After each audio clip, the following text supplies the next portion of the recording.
the Cartographer of Clouds. Welcome, dear listener, to Starlight Edit. Before we begin our story, let's take a moment together, right now, to arrive fully and safely in this space. Your only task for the next hour is rest. Let the dust of the world settle now. With that quiet intention, my only task is rest. We begin our journey to a place where light and darkness meet. Our story tonight takes us far above the highest mountain peaks, to a place where the air is thin, cold, and utterly silent. The Cloud Kingdom. It is here that you will find a quiet, dedicated worker named Elara. She is not a queen or a goddess, but the kingdom's sole cartographer of clouds. Elara lives in a small, spherical house woven entirely from nimbostratus fibers, the softest, deepest gray clouds, heavy with the promise of rain. Her house floats lazily in the upper atmosphere, anchored only by a single, shimmering thread of moonlight. Elara's entire world is defined by movement, yet she herself must remain perfectly still. Her task is to observe, record, and preserve the transient beauty of every cloud formation, ensuring that no shape is ever truly lost. Every tool she uses whispers. Her desk, made of polished basalt, smooth and cool to the touch, resting on the cloud floor without a sound. Her quill, not made of a feather, but a single, delicate shaft of frozen fog, which never scratches the paper. Her ink, harvested from the deepest blue of a distant sunset, a liquid that moves across the parchment like a shadow. Elara's work is driven by a deep reverence for the ephemeral. She understands that every cloud is a singular moment of composition, a silent, fleeting story that will never be told in the same way again. Her library contains a vast collection of maps, none of which show land or sea, but rather the internal landscape of the sky itself. Tonight, the Cloud Kingdom is especially quiet, resting in a deep, cool air current. This is the perfect time for Elara to complete her most difficult map, the Atlas of Undefined Shapes. This atlas is reserved not for the easy clouds, the plump, familiar cumulus, or the feathered cirrus, but for the wisps, the smudges, and the near-invisible shy forms that exist only in the peripheral vision. These are the shapes that resist definition, the spaces where imagination must take over.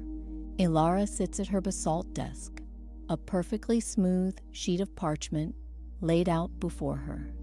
She begins by observing the three main layers of the sky above and below her floating house. These clouds are called cirrus lacrima, or tear wisps. They are so high and thin that they are barely moisture at all, existing in an almost vaporous state. They hold the soft, diffuse light of the highest stars. Elara watches these thin veils and gently records the quality of their distance. They remind her that even the memories that seem most overwhelming are ultimately thin, quiet, and very far away. She maps them not by their shape, but by their texture, a subtle, grainy shimmer, like silk that has been worn too thin. She maps this layer using the lightest touch of her frozen fog quill, whispering, "Far away, just observation, let them float past." These are the altocumulus serenity clouds. They float just above the altitude of most human aircraft, appearing as dense, low-hanging fields of soft, cottony forms. Tonight, they are an even, unblemished blanket of deep twilight gray. Elara maps this layer by its weight and consistency. She notes the perfect, heavy silence of the field. This layer absorbs all sound, creating a protective buffer from the noise of the world below. It is here that she draws thick, reassuring lines of blue ink, confirming the presence of this silent, supportive cushion. This layer is mapped as pure stillness, a blanket of calm that holds you steady. She writes the caption for this section: "Nothing is required here, only rest." This is the most intriguing layer, the vapor somnus. These are the clouds directly beneath Elara's house, forming a gentle, slow-moving sea of mist. They have no fixed shape at all. They are simply the raw material of dreams, shapeless and liquid. Elara knows that attempting to draw their outline is futile. Instead, she maps them by their internal currents. She observes where the vapor slows, thickens, or spins in a gentle, inward spiral. These slow, deep spirals are the points of deepest potential rest. She dips her quill in the sunset ink and begins to draw circles of slowing motion, smooth, repetitive loops like the turning of a great, hidden cog. This map is less about where the clouds are and more about the rhythmic movement of the soft air. As Elara maps these currents, a feeling of profound, contained quiet settles over her. She listens to the sound of her quill moving, a barely audible hush, and she feels the steady, perfect weight of the alto cumulus serenity holding her safe. You too are invited into this map. Allow yourself to float down, not through the air, but through your own internal silence. Feel the layer of memory floating far above you. Thin, non-threatening, just simple texture.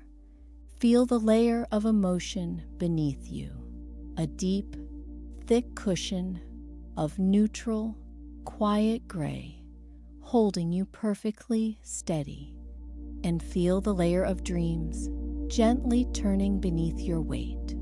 Slow, repetitive, hypnotic circles of vaporous motion, drawing you deeper inward. The Cartographer of Clouds has completed her work for the night. The stillness is cataloged. The motion is slowed.